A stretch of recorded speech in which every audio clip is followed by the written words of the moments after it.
10. A few years earlier, Corvallis had been in a moderately serious car accident in stop-and-go traffic.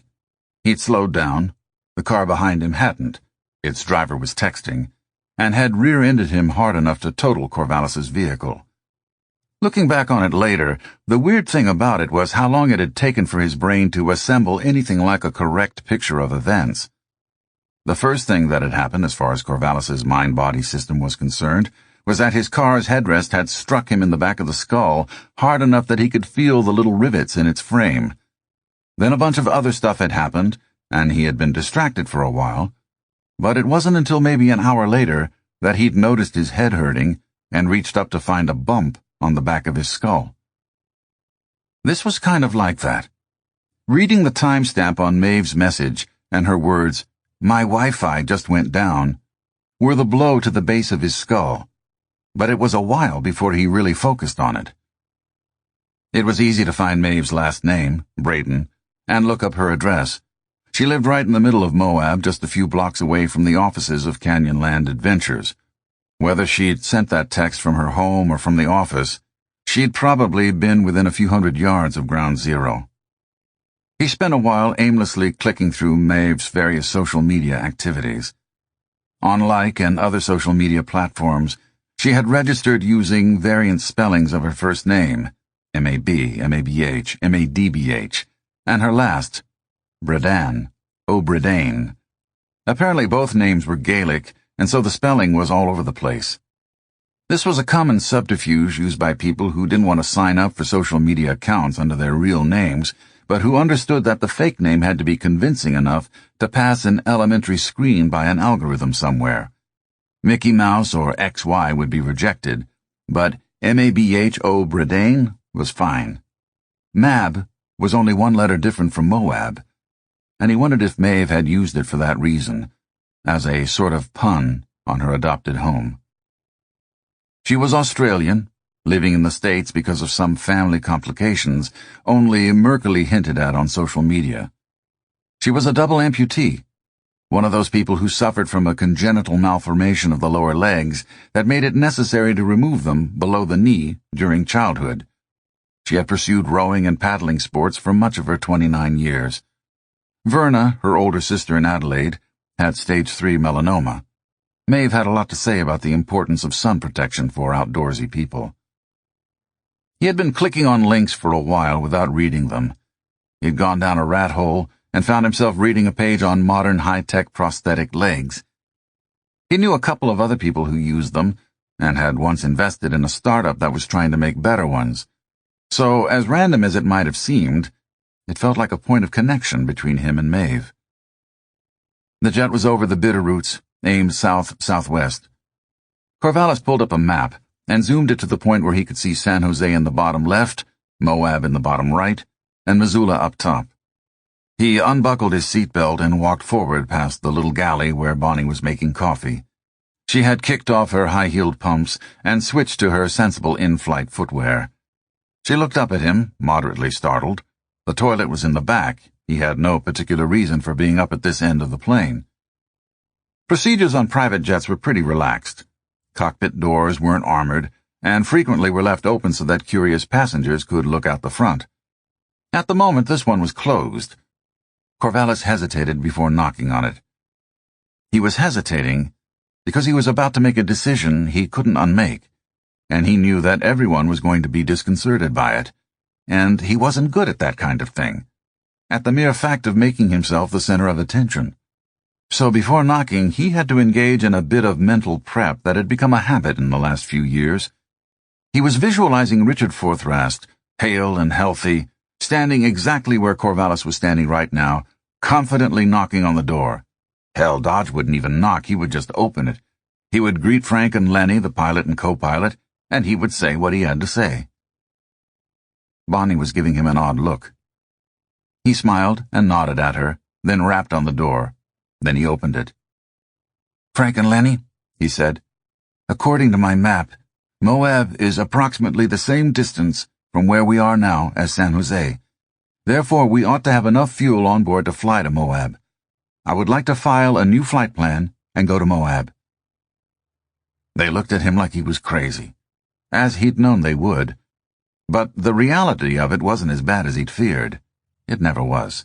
The anticipation was always worse. "Moab, where the bomb went off?" asked Frank, who was the Alpha pilot. "Yes, that Moab." "I think that's shut down," said Lenny, the Beta pilot. "I mean, the FAA won't let us near there." "Do you know that for a fact, Lenny, or is it just a reasonable surmise based on news and social media stuff?" Lenny looked to Frank. "Well, we haven't actually contacted the FAA, if that's what you mean," Frank said. "I would like you to change course for Moab and file the flight plan and see what happens," Corvallis said. "If the FAA won't allow us to land there, maybe we can fly past it en route to somewhere farther away and look down at it. All I really need to see is the town from above." Frank and Lenny looked at each other. Frank nodded. "I'll get on it, boss," said Lenny. "Okay. Let me know how it goes. I'm really interested to hear any particulars about how the FAA behaves when you run this by them." Corvallis got back to his laptop and its live miasmic news feeds, in time to see a big military chopper lifting off from the roof of that casino in Las Vegas. Dangling below it was something that looked heavy. It flew off in the direction of the nearby Air Force Base, which was described as a top-secret facility that had once been used for nuclear weapons testing.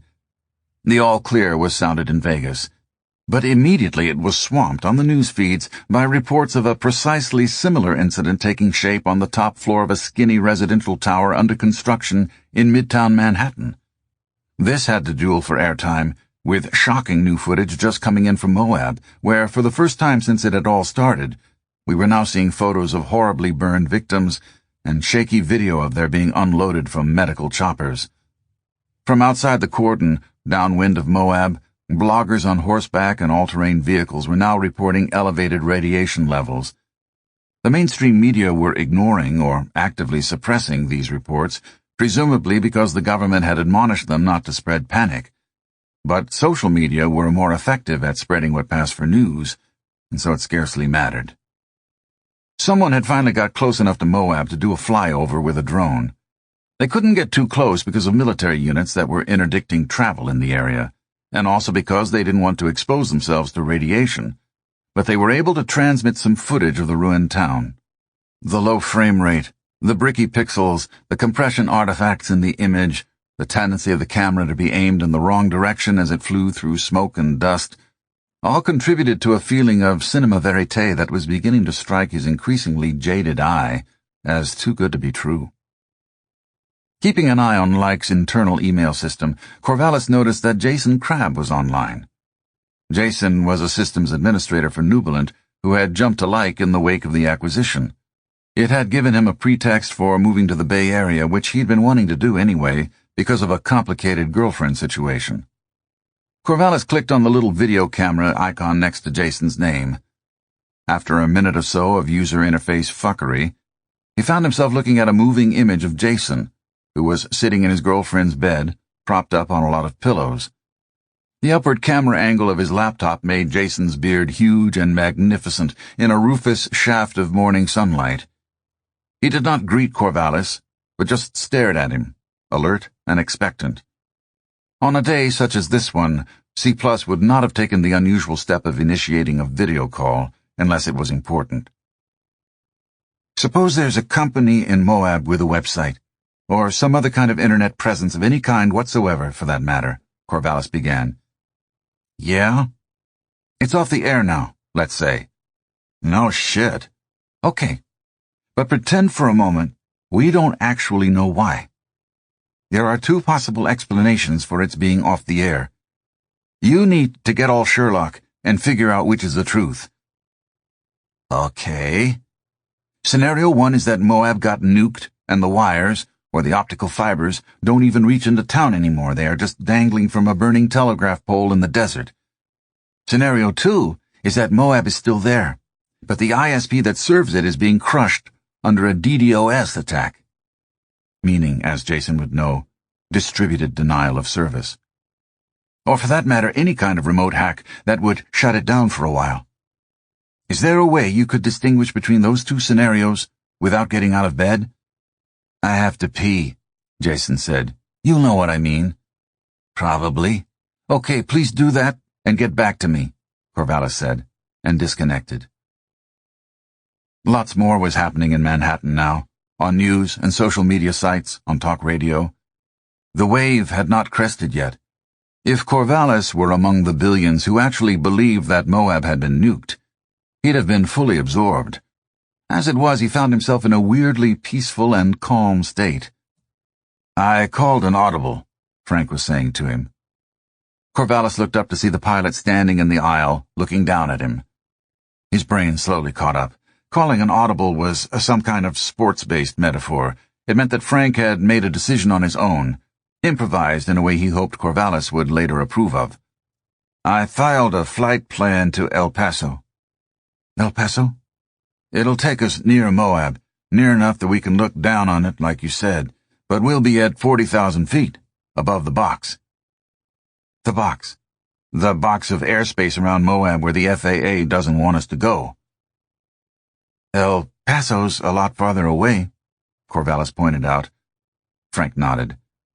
The only thing that's a little sketchy about this is that we really don't have that much fuel. I mean, we could stretch it, but we'd be in the red zone, so we'll have to land somewhere else short of El Paso.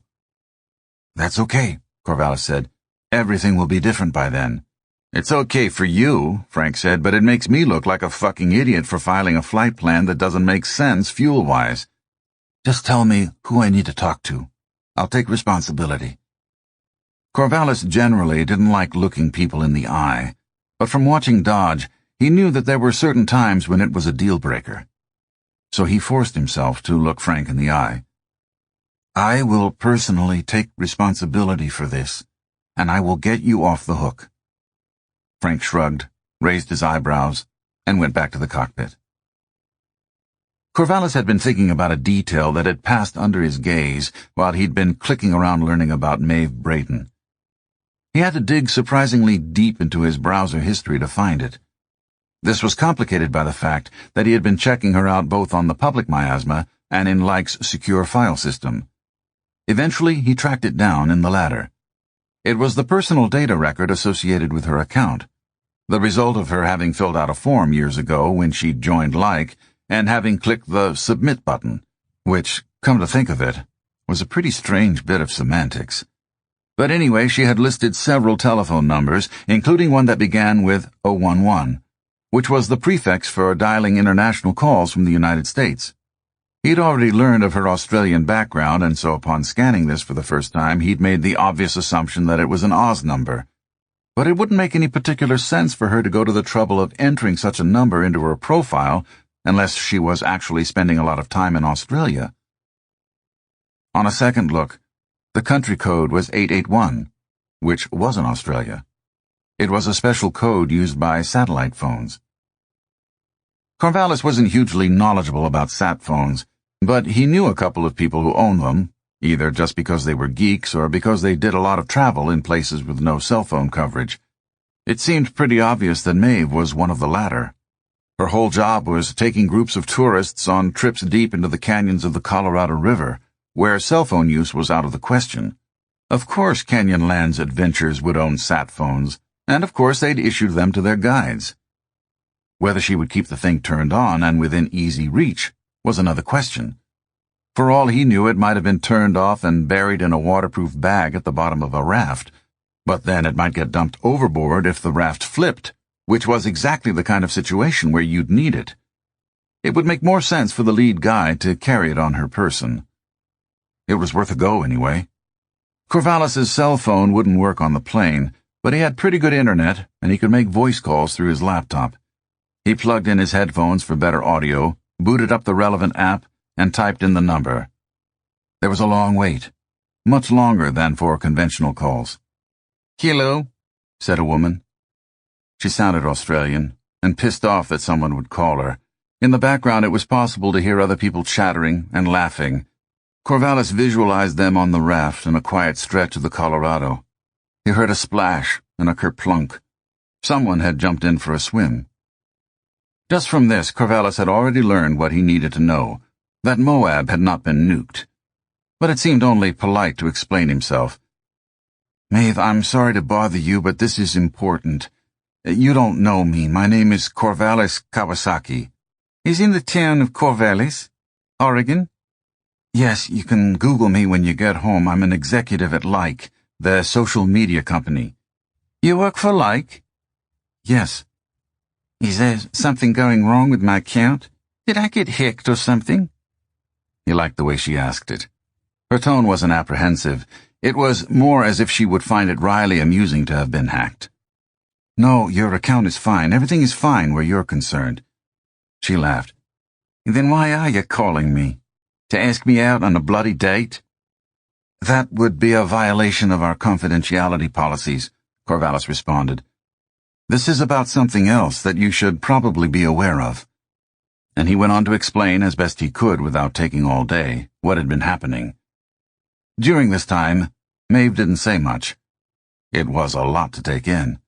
And for all of its complexity, for all of the millions of people on the miasma who sincerely believed in its reality, it must have seemed ridiculous and dreamlike to her, gliding down the Colorado with her sun hat pulled down over her head and her paddle on her lap, looking at the ancient rocks, watching the Jones family gamble in the cool water. At about 5:20 this morning, you were still in or near Moab, right? I was at the office, she said, loading up the van. In downtown Moab? Yeah. Did you see anything like a bright flash in the sky? He already knew the answer, but he had to ask. No, there was no such thing. But the internet had gone down. I'd got up at 4:30 and it worked. Half an hour later, it had crashed. Nothing. Did you try to use your cell phone at all? The Joneses did. They tried to ring me at 5:30, 5:40, something like that. Nothing worked. Why'd they want to call you? To tell me they'd be late. But you met at the sandbar and got off without anything unusual happening. Yeah. And the sandbar is what, only a couple of miles outside of Moab? That's right. Hang on. The phone went shuffly-muffly. Corvallis heard enough snatches of Maeve's voice to guess that she was trying to explain matters to her clients, who had overheard enough to be curious. I'm here, she assured him.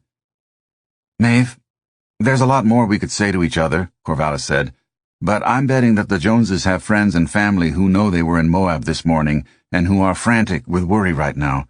You should probably hang up and call them. Why haven't they called already, I wonder? They probably don't have the SAT phone number. To get the SAT phone number, they'd have to reach your main office and all the comms are down, yeah. All right. How can I call you back, Corvallis? He gave her his number and she recited it back to him using the quasi-military niner in place of 9, which he found unaccountably confidence-inspiring. Then she hung up without formalities.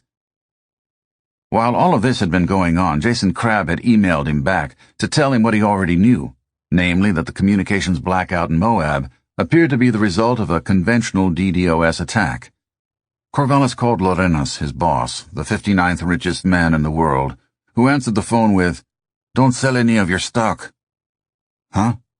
After the stock market reopens, that is. Legal's sending out a company-wide blast.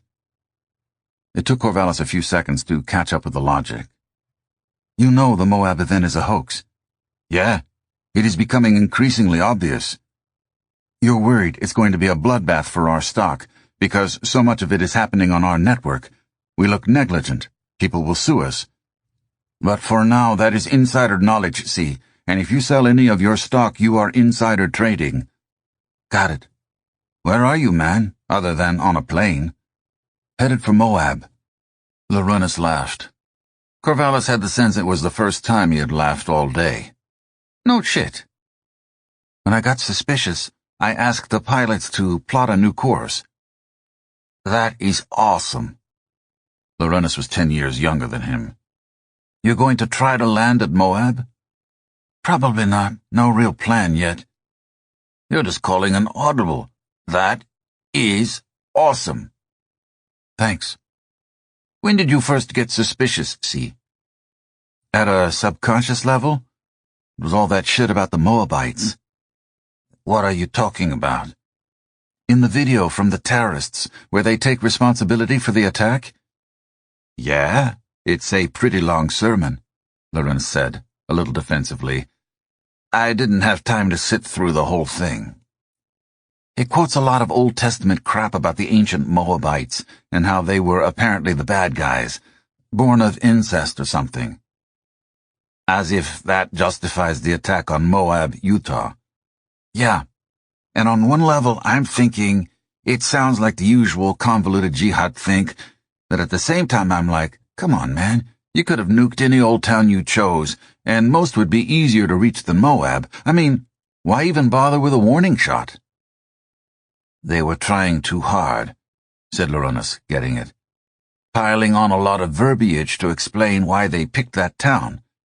Yeah, as if they were worried that people would see through it, when the real reason's obvious. Yeah, if they did a nuke hoax in Patterson, New Jersey, people in the next town over would just check it out with some fucking binoculars and say, nope, still there. It had to be somewhere isolated. It's the key to the whole plan, Corvallis said. Yeah, it sets up the red-eye flight, the truck driver, and the rest. These guys are good. So if I were you, with the resources you've got, I'd be digging into the fake footage, the burn victims. We found some metadata suggesting it came out of a Nollywood special effects house. You mean Bollywood? Nollywood. November, not Bravo. Nigerian film industry. Huge. Jeez, why is it always Nigeria? It isn't, Lorenz said flatly. This is classic misdirection. Whoever did this knows that when it comes to light, people will focus way too much attention on the Nigeria angle. Well, so what do you want me to do? Corvallis asked, after they had both sat there quietly pondering Nigeria for some moments. Save the company. And how do you think I might achieve that? By getting to Moab before the President of the United States gets there, or, barring that, soon. How does that save the company? When people understand that this is a hoax, burning feces are going to fall out of the sky and bury us to the depth of 6 Empire State Buildings, Lorenz said. The best we can do is spread the blame. Point out that all the other networks got used in the same way. This becomes infinitely more effective if we can say, and look, our dude C was on the ground in Moab before sundown, personally establishing the ground truth. Lorenz was a Lithuanian basketball prodigy who had attended Michigan on a scholarship and then wrong-footed everyone by turning out to be actually smart. He would answer to Lawrence. He had picked up American tech bros speech pretty accurately, but his accent broke the surface when he was envisioning something that he thought would be awesome. Before sundown? Corvallis repeated. That would be preferable. Darkness, video, not a good fit. Lorenz was laughing as he hung up. He had the big man's joviality when it came to the doings of small people.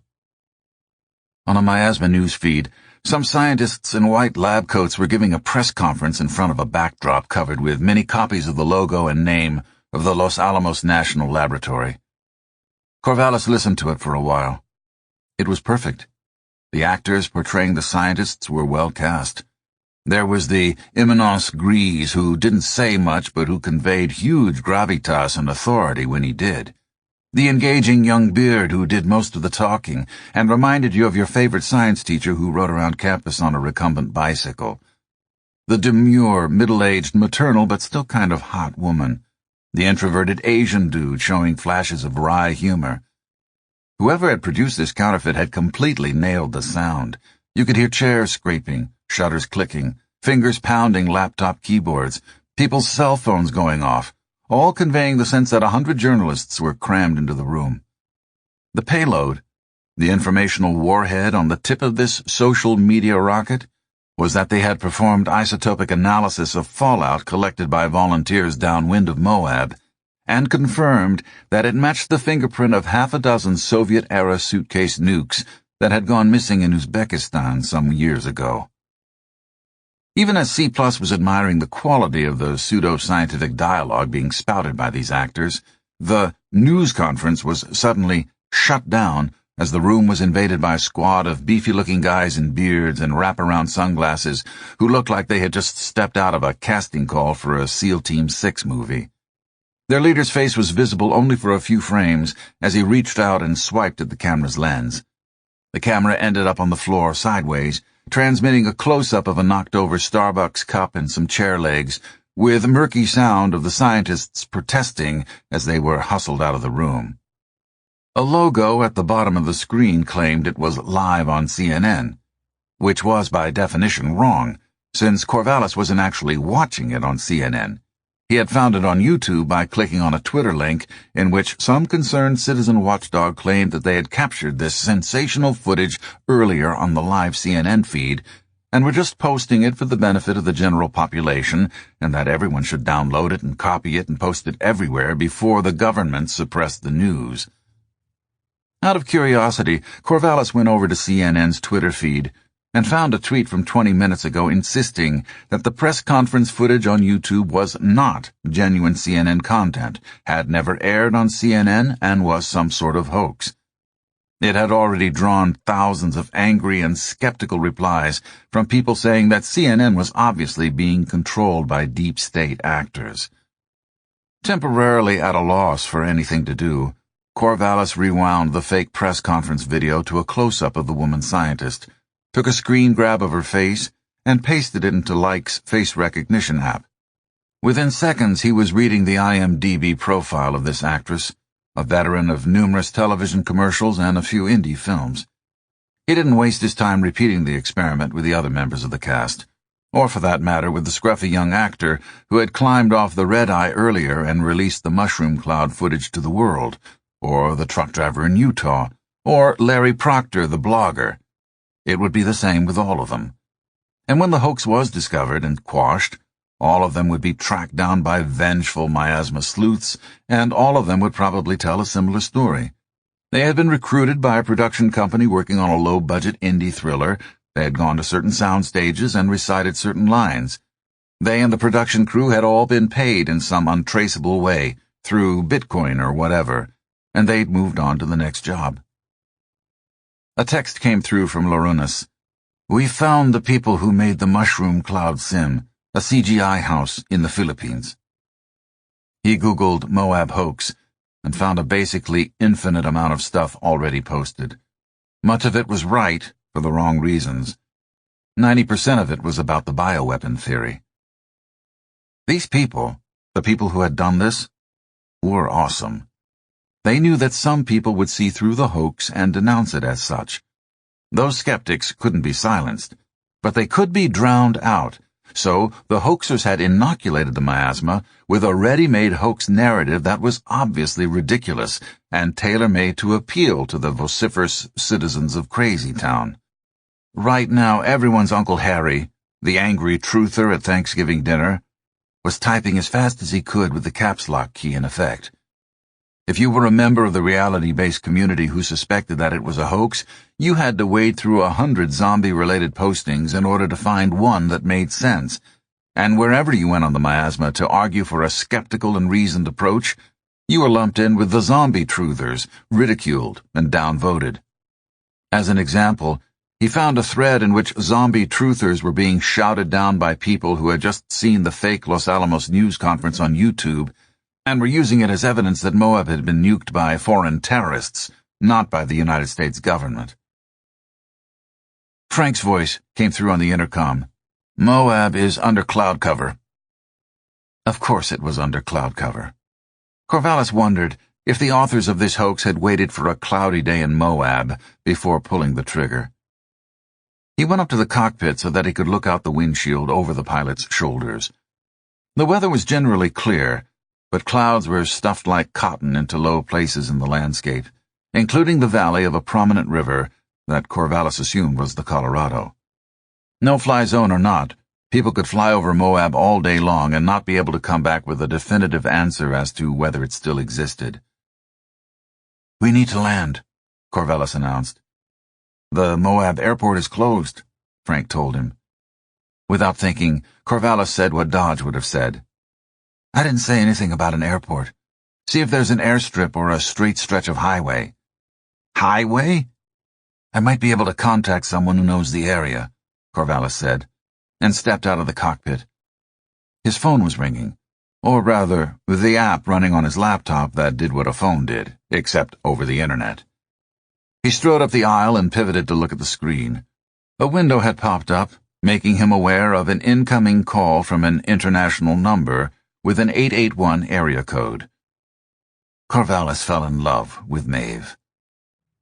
It was another one of those transitions, like being rear-ended and clubbed in the base of the skull by the headrest. To say that he wasn't aware of it would have been wrong. It was palpable. But the part of his nervous system that had registered it was way down in the boiler room, as it were, sending out email alerts that would take a long time to make their way through the spam filters and middle management layers of his brain. Weeks might pass before the meeting in which, sitting in the boardroom of his soul, Corvallis Kawasaki would be confronted by a PowerPoint slide projected 8 feet wide, announcing in no-nonsense sans-serif type, "In love with Maeve." What he had just experienced was more like the subtle click of a really well-engineered piece of machinery being snapped together. He plugged in his headphones and answered the call. "Maeve? This is all a bit surreal," she announced. "The Joneses have been talking to their freaked-out relatives. They have a bloody lot of them. High-strung family, I gather." "So you kind of know what's going on." "I know what's going on in their little minds," she said. The same words spoken by a tech geek would have seemed impossibly arrogant, but from her came off as more affectionate, exasperated. Corvallis's primary emotion was hopeful gratification over the fact that, right now, he was the only human in the world Maeve could talk to. It was beside the point and probably inappropriate. He was with other people, but basically alone in a private jet. She was with other people, but basically alone on a raft 30,000 feet below him, for the jet had begun descending. "Do they want to bail out?" he asked. "What are you asking?" "How long is the trip supposed to last?" 3 days. 2 overnight stays. We come out on the other end of the park," meaning, if he could infer, Canyonlands National Park. "Are you in the park yet?" "Not quite. We stopped on a sandbar for lunch, and endless phone chatting." If they could cancel it out now, would they, and go home to their freaked-out family members? Is it good and ruined, you're asking? Can they really enjoy the next 3 days? Yeah. And on that note, is there an airstrip near you? Her answers turned out to be yes. The Joneses wanted to bail out, and yes, there was an airstrip near them belonging to a ranch adjoining the park. Half an hour later, the jet was on the ground there.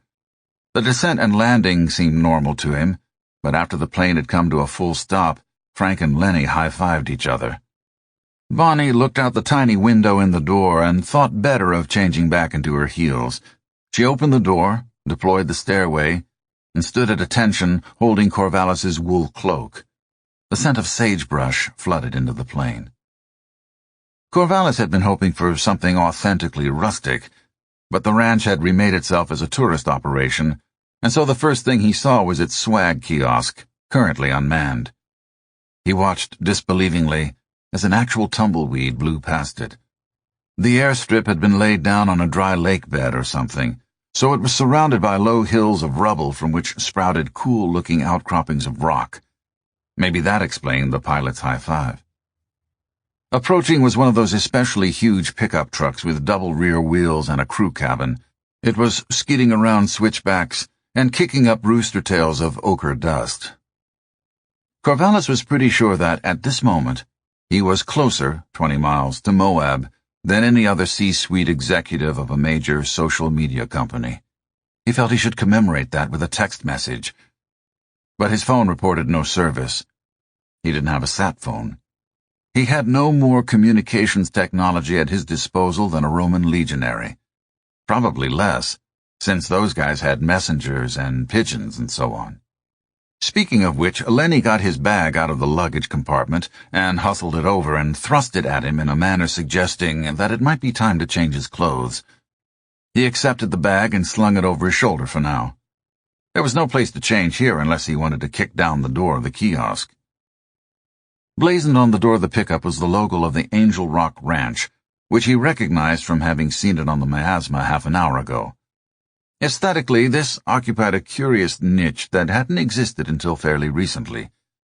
On the one hand, it was too professional and slick for what this place was, because they'd used stock images and typefaces.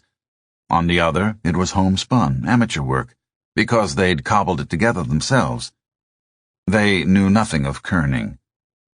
The truck crossed the runway some distance from the plane, and then swung around it in a wide U, giving the plane a suitably wide berth, and crunching to a stop near Corvallis and Lenny. The driver's side door opened, and out climbed a lean, shovel-faced man in a baseball cap.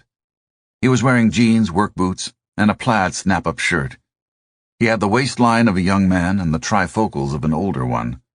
A line of sunscreen snaked along the rim of his left ear. He kept his gaze on Corvallis's face, as if willing himself not to glance down at the tunic. Perhaps he'd already sated his curiosity staring through the tinted window of his truck. For his part, Corvallis managed to conceal a pang of boyish disappointment over the fact that this man wasn't wearing a cowboy hat. "Mr. Kawasaki, I presume. Welcome to the Angel Rock Ranch. I am Bob Nordstrom, and I am the ranch manager, and I'm here to assist you." He stuck out his hand, and Corvallis shook it. "Nice to meet you. You might find it more convenient to call me C, which is kind of like my nickname. I would have Googled you to learn more, but your internet has been down all day. Your ISP is in Moab, I take it?" "That's right, C." "Well, you might like to know that your site is still up and running. Evidently, it's hosted somewhere else." "That is reassuring to know," Bob said. After pondering this news for a moment, he changed his tone of voice and said, "So you have had internet access recently. On that thing, I guess?" He glanced at the jet. Corvallis nodded. Bob said, "I know something weird is happening around Moab, but I can't make heads or tails of it." "It's happening everywhere in the world except Moab," Corvallis said. "It's an internet hoax, a very sophisticated one. Nothing bad has actually happened to anyone in Moab as far as I can tell. It's kind of a long story. I would be happy to catch you up in the truck. We have a little bit of driving to do, I take it." Bob nodded. "From here, it's about a half-hour drive to the river landing. I understand that the family wishes to be taken back to Moab. That will be another hour." Corvallis checked his watch, and was startled to find it wasn't even noon yet. They could be in Moab by mid-afternoon, assuming they'd be allowed in. "What do you know about roadblocks and so on?" "I'm confident," Bob said, "that I can find my way into Moab." Bob had more to say on that as he and Corvallis drove up out of the lake bed. "There's a bunch of ways into town," he said. "Worst comes to worst, we just transfer to ATVs and avoid roads altogether, and if that fails, we have a little boat with an outboard motor. We can ride it straight up the river." They topped the divide between the lake bed behind them and the valley of the Colorado ahead. The scenery made it obvious why the proprietors of this ranch had decided to throw in the towel on ranching per se and make it over into a tourist attraction. Bob pointed along the azimuth of the main ranch house, which was still too far away to be seen with the naked eye. Someone there was still operating a ham radio rig, which had come in handy this morning, as Corvallis's support staff had patched it together with emails from the jet and calls to Maeve's sat phone to make all of these arrangements.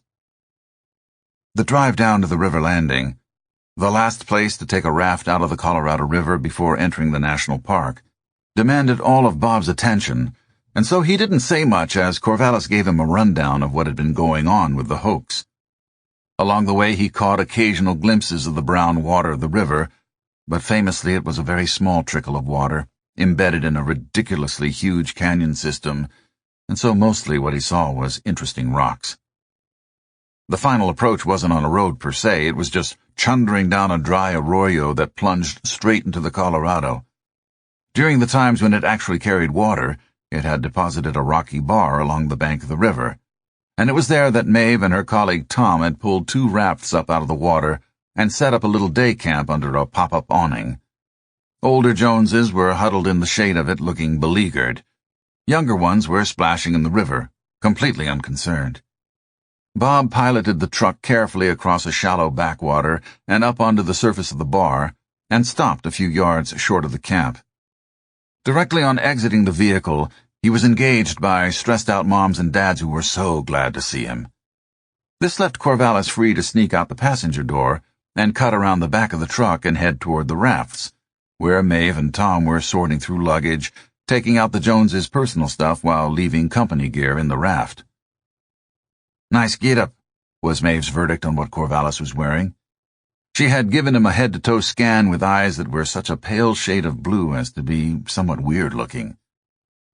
"Right back at you," Corvallis responded. Maeve was wearing a shirt of silvery lycra. It had long sleeves anchored at the ends by thumbholes. Her hands were covered in paddling gloves made of wetsuit material. The garment didn't have a collar. It developed into a hood that covered her whole neck and head except for an oval around the face where a few strands of sun-bleached hair had escaped. A lump in the back suggested that she had long hair kept in a bun. Over that she was wearing a sun visor. An assortment of eyewear dangled on her chest. Red suspenders kept her massively overloaded cargo shorts from simply falling off. Projecting from the leg holes were the stump cups, knee joints, carbon fiber shins, and plastic feet of her prosthetic legs. "Thanks for picking us up."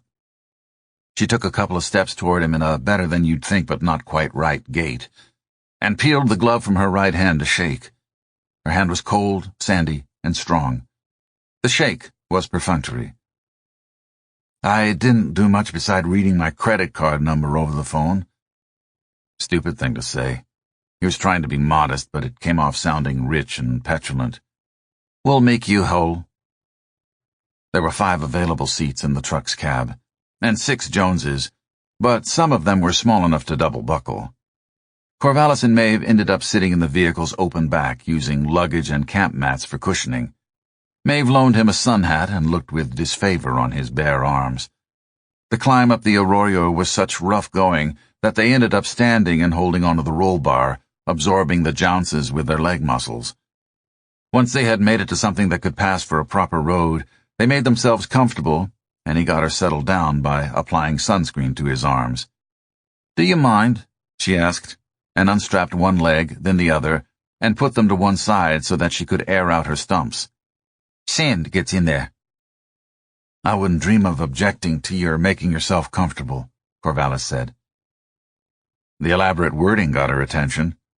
She had put on dark wraparound sunglasses, but it was clear from the set of her face that she was giving him a close look. "What is that garment you're wearing?" Corvallis spent a while explaining his hobby and how he had come to be here. She listened without showing any outward signs of disgust and asked a couple of questions. Then she shrugged. "At the end of the day, all that matters is that it makes you healthier. And you don't look like some bludger who camps out in Mom's basement." "Thanks. You don't get deltoids like that by typing." Corvallis was unaccustomed to having his deltoids, or indeed any part of him, looked on in such a favorable way, let alone openly talked about, by a female observer. He had nothing to say for a few moments. He felt a brief tingle in his nuts and adjusted his tunic. The simple reality of blasting down a road in the Utah Canyonlands, having this conversation with this person, somehow cut the Gordian knot that had been tied in his skull this morning by millions of people being wrong on the internet. "You lift," she said. Her tone was somewhere between question and statement. She was dourly resigned to the likelihood that he had a personal trainer in a fancy gym. "I lift shovels full of dirt," he said. She liked that. "Is that some new hipster exercise?" "It is an old Roman military exercise," he said. "When a legion made camp, it dug a ditch all around and threw the dirt up on the inside to make a rampart above the ditch. When it broke camp, the ditch had to be filled in. That is a fuck-ton of digging. The original legionaries were like elite athletes if you look at all the physical activity they performed day in and day out. I'm not putting myself in that class, but I'll say that reenacting is the best exercise program I've ever had." She was gazing off into the blue sky, trying to get her head around it. "To move all that dirt, just to put it back?" It seems, I don't know. It's the same as paddling a boat, he pointed out, except with dirt. Okay, fair. She looked at him, which he found vaguely frightening and yet preferred to her not looking at him. So, when were you thinking of changing out of that get-up? My original plan was to be doing it now in the back seat of the truck. It didn't work out that way. But you know what? The fact is, I only have one clean set of normal person clothes, a blazer and a dress shirt, leather shoes. No point in getting them covered with road dust. I'll change when we get to Moab. If, she corrected him. Bob's pretty sure he can sneak us in somehow. She sighed. I wonder what this is going to do to our business. Long term, it's going to be great for your business, because it's going to bring attention to Moab, and that's going to translate to clicks and to revenue. Clicks, she repeated. That's what it's all about, I suppose. If you write up the story of what's happening right now, and put it up on your social media accounts, it'll get millions of page views. Corvallis meant for this to be encouraging, but he could tell he was getting nowhere. He was consistently getting the sense that she had a lot on her mind that she didn't want to share with him, and that most of his conversational gambits were wide of the mark. I thought you techies wore hoodies and T-shirts, she said. What? You said you had a blazer and a dress shirt. It's what I wore to work the day I left Seattle. I had a board meeting. Why didn't you wear a T-shirt to your board meeting? Isn't that what you do? Yeah, but this wasn't for a tech company. This is a private foundation. I serve on the board. It's just a somewhat more conservative vibe. You're in the room with lawyers and money people. What kind of foundation? A friend of mine died. He was rich. He'd made billions in the game industry. Some of his fortune went to this foundation. Was it an untimely death? Definitely. Sorry to hear it. Thanks. Anyway, the foundation looks for ways to put game-related technology to use in solving various social problems. They jounced over a calamitous pothole, and she reached out to keep her artificial legs from jumping out of the truck.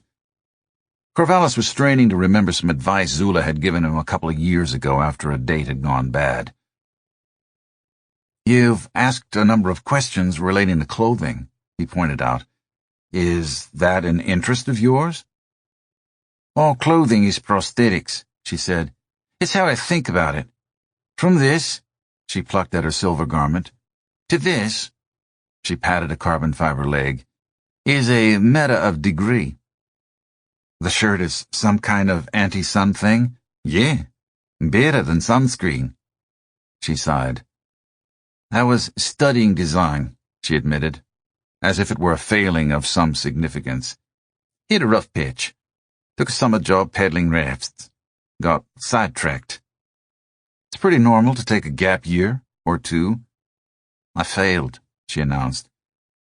As in, flunked out of design school or dropped out to do a startup, which failed. She sighed. I'm one of the losers in the war you won. What happened? It was my sister, Verna, and me. We got some angel money. Burned through it amazingly fast, just getting our heads out of our asses. She got sick. Well, that alone would be enough to kill a lot of angel-funded startups. Maeve shook her head.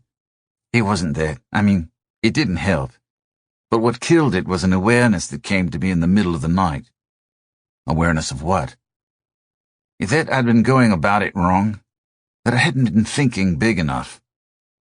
Scale is tricky, in that if I were to start thinking big enough, it would require much more capital than I could ever hope to raise.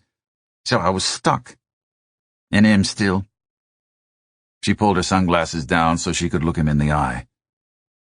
Which is not me cracking on to you. I beg your pardon? I'm not asking you for money. I didn't think you were. Just wanted to be clear. Okay. Noted. Now that we've got that out of the way, can you talk about what you were doing in a way that is a little less abstract? Then you'll get interested in it, and you'll come up with ideas for how to make it work, and it'll circle around to money. It's a long ride to Moab. We have to talk about something. Well, I'll just say that my idea with clothing as prosthetics, when I pursued it to the end of the line, led me out of my comfort zone. Because what we wear now is more than just material objects. We wear information. My avatar, my profile on social media, those do in cyberspace what clothing does in the world. And now you have blended situations, physical clothing with embedded electronics. I don't know anything about those technologies. Other people do. You could find programmers, engineers. But then, why me? Corvallis didn't have an answer. Maeve went on. It's as if I were a carpenter who had come up with an idea for a wooden boat. I started designing the boat and got halfway through and realized that it would be much better if it were made out of aluminium. Knowing fuck all about aluminium, I would have to find a metal worker at that point, whereupon I would have to explain to my investors why it made sense for them to pay me to pay a metal worker. Corvallis nodded. You had taught yourself right out of a job. Yeah. He shrugged. It happens. That's what angels are actually doing, you know, paying people like you to try a bunch of stuff, to see what works. You can always move on. She grimaced. Not if you don't actually have the technical know-how. You're too honest for your own good. If you were more of a BS artist, you could talk your way through an investor pitch pretty easily. Thanks, I guess. She looked away, disgusted. Relegated to the back of the truck, splayed out on other people's luggage with her legs off, literally dismembered, 1,000,000 miles away from Silicon Valley, left for dead, along with the rest of Moab, by the whole miasma, stymied to perfect exasperation. She was the archetype of the failed entrepreneur. He was almost offended by the ease with which they drove into Moab. The roadblocks, supposing that they actually existed, would be on the state highway that ran through town and that provided its only link to places far away, because their point was to stop outsiders from getting in. Most of Moab's streets dead-ended at the foot of the stony pink hills that confined the town against the river, or trailed off into weedy ruts as they neared the watercourse. But at least one of them connected to a battered 2-lane road that edged up the east bank of the Colorado, draining a maze of ranch tracks farther south. Since no connection could be made from there to the outside world, no one had put a roadblock on it.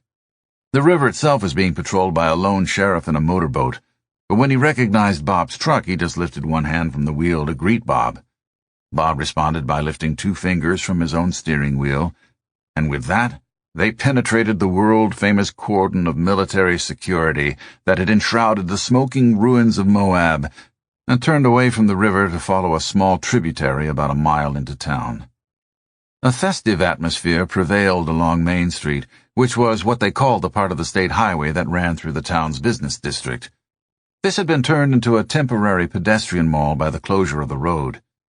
Locals had taken advantage of it to park RVs and pickup trucks wherever they felt like it, and to erect pop-up shelters against the sun, which by now had burned through the cloud cover. Restaurants and bars were serving al fresco. A convoy of National Guard vehicles, mostly just Humvees, had drawn up in the middle of the street. Young men in hand-me-down Iraq war camo were standing around aiming their assault rifles at the pavement and wordlessly soaking up the admiration of an increasingly inebriated populace. A tourist hotel on the main drag had set up an outdoor television screen showing live network coverage from a satellite dish. By this point, all of the networks had scrambled their art departments and produced screens and banners to flash up when they cut back from commercial breaks. A typical example was "Nuclear Terror in the Heartland" in a scary-looking typeface, superimposed on a montage comprising a mushroom cloud and a map of the United States, with a red crosshairs centered on southeastern Utah. Corvallis wondered if the wording had been run by the network's lawyers. To call it a nuclear strike or nuclear disaster would be to suggest that it had actually happened. Nuclear terror only meant that some people were terrified. The network was hedging its bets. Because at some level, the people in charge must have figured out by now that it was a hoax. To come out and say as much would be to lose all of their viewers to competitors who were still acting as if it had really happened. Calling it terror, on the other hand, was no lie, and enabled them to keep pumping shit onto the air. Bob, now overwhelmingly under the emotional sway of the half-dozen Joneses with whom he was sharing the cab, drove straight to the office of the rafting company, which was only a block off of Main Street. The Joneses piled out of the cab. Their patriarch waddled over to the family vehicle, a beige Suburban that they'd left in the parking lot. He contemplated it for a while, as if looking for bubbled paint, melted tires, or other evidence of its having survived a nuclear detonation. Maeve had strapped her legs back on as they entered town, and now stood up in the back of the truck to toss luggage down to the other Joneses. An internal family schism developed as to whether a bucket brigade should be established to move all of the bags to the Suburban, or individuals should just carry the bags a few at a time. Corvallis, an only child, found the spectacle inexplicably depressing. He cadged a key from Maeve, then vaulted out and went into the office. His careful attention to the all-important matter of rehydration, combined with the bouncing of the truck, had left him needing to take a vicious piss. The better to enjoy it, he locked himself in the restroom, pulled his tunic up around his waist, and sat down on the toilet. Stand-up peeing in a long-flowing garment could lead to various mishaps. When he was done, he stood in front of the sink for a few moments, splashing water on his head and neck and arms, just to get the dust off. It occurred to him that he had now finally reached a location in which it would be more convenient to change into his normal person clothes, so he went out in search of his duffel bag. The Joneses' Suburban was long gone. Bob and Maeve had entered the office and were sitting in its little waiting area drinking beverages from the office fridge and watching television coverage. A nurse from a burn unit at some unidentified hospital was being interviewed. Journalists had pounced on her when she had gone out on a Starbucks run. She was looking suitably traumatized, but not so much that she couldn't deliver an eloquent and moving description of the suffering being endured by children who had been standing in the open when the flash of the bomb had burned all the skin on one side of their body. For, according to the story, these patients had been rescued from some kind of camp on the outskirts of town. Maeve and Bob were agreeing with each other that no such camp existed, and wanted Corvallis to know it too. But he'd long since come to terms with the sophistication and sheer ballsiness of the hoax. Corvallis went out to Bob's truck and looked in the back, which was empty. Then he checked the cab. He went back inside. "Did you by any chance give the Joneses a blue duffel bag about yay long?" he asked Maeve, holding his hands out in front of him. "More than one, probably," she answered. "Why?" "Never mind. Is there a place on Main Street where I could buy some clothes?" "Yeah, if they're open." "Belay that, I just remembered. My wallet was in the duffel bag." She gazed at him sidelong while tipping a beer bottle into her mouth. "Come on, Beck," she said. Bob sat up alertly. "I could go try to track 'em down if you like." "Do you know which way they're going?" "Not really." "Sounds like Maeve is going to set me up with something," Corvallis said. "Thanks, though." Bob was now perhaps sensing a change in the emotional tone, akin to the plunge in barometric pressure preceding a cloudburst, which was not directly measurable by any of the 5 human senses, but which could be detected in some people's arthritic joints as a certain kind of discomfort. And perhaps you could make the case that people who suffered from the sort of emotional arthritis that was endemic among those of Northern European descent who lived on farms and ranches felt that discomfort more acutely, and were therefore the most sensitive barometers. "I do believe I'll be on my way anyhow," he said, "unless you need me for anything." "Well, at some point I'll need to go back out and collect my plane," Corvallis said, "but—" and he glanced at Maeve, who nodded. "I can give you a ride out there," she said. "Have to go collect Tom and the refts anyway." So Bob said his goodbyes and went out to his truck. Maeve unlocked a door behind the desk and beckoned Corvallis back. Things tended to be spacious in Moab, and this building was no exception. It was an older commercial property that showed signs of having served in previous incarnations as a bar, a clothing shop, and a real estate office. Only about a quarter of its ground floor space was used as an office. The rest of it was storage for outdoor gear of various kinds, the ideal place to raid if civilization collapsed. The stuff was crammed onto a shanty town of shelves that had been made in a hurry by someone with a chop saw and a nail gun. "This is all heavy stuff we don't like to carry up and down the stairs," Maeve explained, leading him back to the actual stairs in question. Wooden steps, leading down into a cool cellar. "Lightweight stuff, like clothing, is down here." It seemed on one level like the opening scene of a horror movie in which Corvallis would never make it out of the basement. But having got this far, he followed her down. She took the stairs at a good pace, but with certain precautions. One hand on each banister, pitching from side to side a bit more than a person with normal legs, and through her silver spandex garment he could see her back muscles and her triceps working. They reached the concrete floor of the basement, which seemed to have been poured by various drunk or indifferent people on different occasions. Light poured in from windows high in the walls, so she felt no need to turn the lights on. "Watch your step," she admonished him, which he found curiously touching, given that he had legs and feet. Cardboard boxes of different sizes and vintages had been stacked around the place according to some scheme that wasn't obvious to him. Some of these were open. They were full of T-shirts, not folded but thrown in willy-nilly.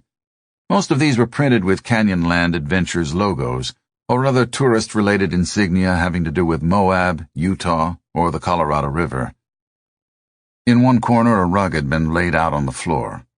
On it was a huge pile of shirts, all mixed up. The place had the clean smell of new textiles. "What's aesthetics?" Corvallis asked, holding up a black T-shirt with a completely different sort of logo, not in any way, shape, or form touristy. "My dead company. See, if you take prosthetics, or aesthetics, and chop up the first bit—" "Got it. It's from a Greek word meaning strength," she insisted, as if he had been disputing it. "Prosthetics means to add strength." He nodded. "Cool. It's a cool name." She held the compliment at arm's length for a moment, then slapped it away. "Hard to pronounce. Every single fucking conversation we had was about how to say it or how to spell it." "It's a good code name," he said. "When you're ready to go to market, you hire a naming company to come up with a crowd pleaser." This appeared to settle her down. "Can I have one of these?" he asked, holding up an aesthetic shirt. "Why?" He thought better of explaining to Maeve that collecting swag from obscure dead companies was a tech industry fetish. "I like the name and what it means, and it's a memento of this day." She snorted. "The day Moab got nuked?" He said nothing for a moment, intimidated by her sardonic force. Everything felt awkward. There was a sense of being on a perfectly good road in a perfectly sound car that was, however, veering into a ditch. A thing happened where he simultaneously channeled both Forthrasts, Richard and Zula. "No," he said, hearing his own voice strangely through blood-engorged ears. "The day I rode in the back of a truck with you." She actually took a step back and raised her eyebrows. "You can have one. Make sure it fits." "Okay. No peeking." He pulled his tunic up over his head and tossed it aside. "Fair's fair," she returned. He heard a clank and a thud followed by a hissing, slithering sound. He turned just in time to see her peeling her sunshirt off. This had necessitated shrugging off her red suspenders, so her cargo shorts had impacted the pavement a moment earlier. Now she was down to a garment that he identified vaguely as a sports bra and a pair of granny panties. "Oh, excuse me," he blurted. "You looked?" she returned, mock-outraged. "It's all right. Nothing you wouldn't see at the beach, right?" He turned his back on her and was pretending to sort through T-shirts. "Still, I didn't mean to." He could hear bionic footsteps. "Would you like me to help you with that?" "I'm good, thanks." She came up very close behind him, reached around his body, and plucked out a T-shirt. "You look smashing in this. Turn around, and we'll check the size." He turned to face her. She held the shirt up in front of him, pinning it against his shoulders with her thumbs, and looked him up and down. "It's not long enough to hide your doodle," she observed. He made a reasonable guess as to the meaning of the term. "Doodle containment's an issue," he admitted, "with boxers." One of these containers has some aesthetics men's briefs, she said. Nice and tight. She pulled the shirt away and tossed it into the box. They stood there for a few moments looking at each other from rather close. When she'd pulled the hood off, her hair had come loose and tumbled messily down her back. A bit of gentle tugging and head shaking would have worked wonders, but she didn't give a shit. Corvallis reached out slowly and put his hands on her hips. After my friend died, he said, and I got over the shock. You know what happened, like around the time of the funeral? You got inappropriately horny and felt like fucking everything that moved? Yeah. Has that ever happened to you? Yeah. When my dad died. When my company died. And now, she said, even though no one died in this case. She took a step forward, leaving maybe a quarter of an inch of clearance between her belly and the tip of his boxer-tinted doodle. It comes from thinking about mortality, right? Leads to a life is short, let's go mentality. He pulled her into him and mashed his doodle bolt upright against her stomach. She wrapped her arms around his neck for purchase and mashed back. They went on to perform sexual intercourse on the big pile of T-shirts on the rug. These could be grabbed in bunches and wadded up and jammed under body parts to facilitate various positions. She wasn't talking much, but he got the idea that she wanted to be able to touch herself while also looking him in the face.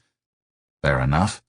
They found a way to make it happen by what would have been described in a PowerPoint presentation as agile deployment to leverage the T-shirt's structural modularity. He came first, perhaps inevitably, given that he hadn't had sex with anyone in 3 years. But he stayed in while she finished up, staring at him the whole time through half-closed eyes. Somewhat later, at her suggestion, he gave her a piggyback ride up the stairs to the bathroom and deposited her in the shower stall, then went back and fetched her legs. While she showered, he attempted to clean up. As if blindly following its sole imperative, his semen had ended up all over the place, distributing itself over the maximum conceivable number of T-shirts, as well as locations on the rug. There was a washing machine in the corner of the basement. He stuffed it full. He started the machine and, through the white noise of the plumbing above, heard Maeve denouncing him as some kind of fucker or other. He switched the cycle to cold. For a while now, the part of Corvallis that was a responsible executive had, as it were, been bound and gagged in a closet, trying to get his attention by banging his forehead on the floor in Morse code. Considering what the rest of him had been up to, this was pretty hopeless. But now that Corvallis was alone in the office with a aesthetics T-shirt and a pair of tight aesthetics undies, drinking a post-coital beer and listening to Maeve wash her hair, he began to hear a few of those distant thumps and to consider the larger context of the day. Larunas wanted him to save the company or something. He settled in behind the office computer and found the password yellow-noted on the underside of the keyboard. He made various efforts to use the internet and satisfied himself that Moab's sole ISP was still utterly screwed. His phone was showing 3 bars, but it still wouldn't actually do anything. He reckoned that the best he could do was to document his presence in the city and squirt it out to the internet when he could. Maeve emerged, fully reassembled and impossibly distracting. He studied her, partly because he could, and partly for cues as to how lovey-dovey he was supposed to be at this moment. She seemed all business, though she did take the liberty of slapping him on the ass as he headed for the shower. So, mixed messages. By the time he emerged, she had pulled the company van around and hitched on a trailer that was pretty clearly designed to carry inflated rafts. She drove him to Main Street. He sat in the van in his underwear, while she went into a store and came back with a pair of jams that would fit him. These were designed to appeal to a man half his age, which he assumed was her sense of humor at work. She took some photos of him partying with Moabites and talking in a really serious way to National Guardsmen and mugging with local kids, all composed to show as much authentic Moab background scenery as possible. Then a panorama of the whole street scene. They drove to Angel Rock Ranch to check on the jet and its crew. Bonnie had found refuge at the ranch lodge. The pilots were camped out in the plane awaiting a delivery of jet fuel. Next stop was the lodge itself, where Corvallis was able to get through to Larunas on a landline. Larunas was desperate for the photos, so they split up for a couple of hours. Maeve drove down to the sandbar to fetch Tom and the rafts, while Bob drove Corvallis up to the top of a mesa from which he predicted, correctly, that it would be possible to get cell phone coverage from another town many miles from Moab and unaffected by the DDoS attack. From there, Corvallis was able to transmit the photos, though it was slow. By the time all of those pictures had seeped down the pipe and Bob had driven him back to the landing strip, Maeve was back with Tom and the rafts, waiting for him. Maeve, Corvallis's girlfriend. During this little excursion, he had suddenly remembered this a few times, and been delighted by the newness of it. A couple of years ago he had broken a bone in his hand during weapons practice, and been obliged to wear a cast for some time. During the first few days he'd forget it was there, and then be surprised by some new limitation, as he would discover that he couldn't hit the return key on his keyboard or operate the shift lever on his car. Suddenly, having a girlfriend was the opposite thing, with all of the discoveries so far being good ones. Enhancements, not limitations. Prosthetics. As they were driving back into Moab, Tom, who had been relegated to a back seat, said, "Fuck me," while looking significantly out a window on the left side of the vehicle. Maeve said, "Holy shit." Corvallis nearly had to put his head into her lap to see what they were looking at. A blue-nosed 747 banking into its final approach for landing, a few miles to the northwest. "Air Force fucking One," Tom said. This time they actually were stopped on the outskirts of town, but once Maeve had explained herself, and the Secret Service guys had checked IDs and given the van and the trailer a once-over, they were allowed through. She ditched the vehicle and Tom in the parking lot of Canyonland Adventures, and then walked with Corvallis to Main Street. By the time the president had rolled into town and his press secretary and staff had finished arranging things and the media had set up their equipment, the day was in its last hour, which might have been calculated since the light was magical and lit up the red rocks east of town perfectly while making everyone seem 10 years younger and twice as good-looking. They found a place where the president could look into that light, with mountains and a big sign that said Moab in the background of the shot. They set up the presidential lectern and hand-picked people to stand to the left and to the right and behind it. Uniformed National Guardsmen, Native Americans, salt-of-the-earth farmers, outdoorsy types with frizzy, sun-bleached hair, a minister, and an Asian-American tech executive with a disabled girlfriend. The president came online and announced to the world that Moab, the states of Utah and Colorado, the United States of America, and indeed the entire world had been the victims of a hoax that had been perpetrated almost entirely on the Internet. Nothing had happened here, save for a denial-of-service attack originating overseas that had shut down its Internet service and its cell phone towers. There had never been a bright flash of light. This was just a pattern of fake social media posts. The young actor at LAX was just that, a performer who had been hired to play a role, under the pretext that it was some kind of reality television show. Local police departments had been conned into setting up roadblocks by telephone calls that had originated overseas but been digitally tweaked to look as if they were local. A similar call had summoned the SWAT team in Las Vegas. They'd found nothing more than an empty suite that had been booked and paid for online. No one had ever checked in, but a package had arrived from overseas and been delivered to the suite by hotel staff. It turned out to be some old radium dial watches in a scary-looking box, enough to make the cops' Geiger counters click, but not in any way dangerous. A similar gambit had been used in Manhattan. All of the confirmatory posts that had hit the Internet in the next hours, the burn victims, the fallout samples, the Los Alamos press conference, had been faked and injected onto the Internet via social media accounts and domains controlled through untraceable overseas shell companies. Much of this was just placing an official stamp on information that legitimate news organizations had been piecing together all day, but been unable to articulate loudly enough to be heard over the din. It brought out a kind of bloodlust in the assembled White House press corps, which was gathered right there in the middle of Main Street. During the wait, they'd had plenty of time to sample Moab's impressive range of locally produced microbrewery offerings.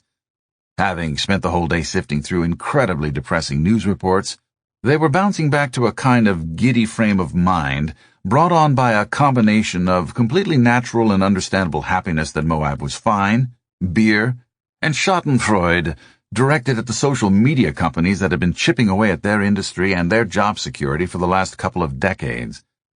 Pointed questions were asked about how just unbelievably irresponsible those companies had been today, and whether the scorpion-filled pits into which their executives should now be lowered should be 1,000 meters deep or 2,000. After the third such question, the president was handed a note by his press secretary. He read it, then raised his head and glanced over to his right, scanning his way down the line of nearby Moabites, until he found the one person there whose last name could possibly be Kawasaki. "Why don't you direct your questions to someone who knows? Mr. Kawasaki from Like has been here all day, working hard to establish the ground truth."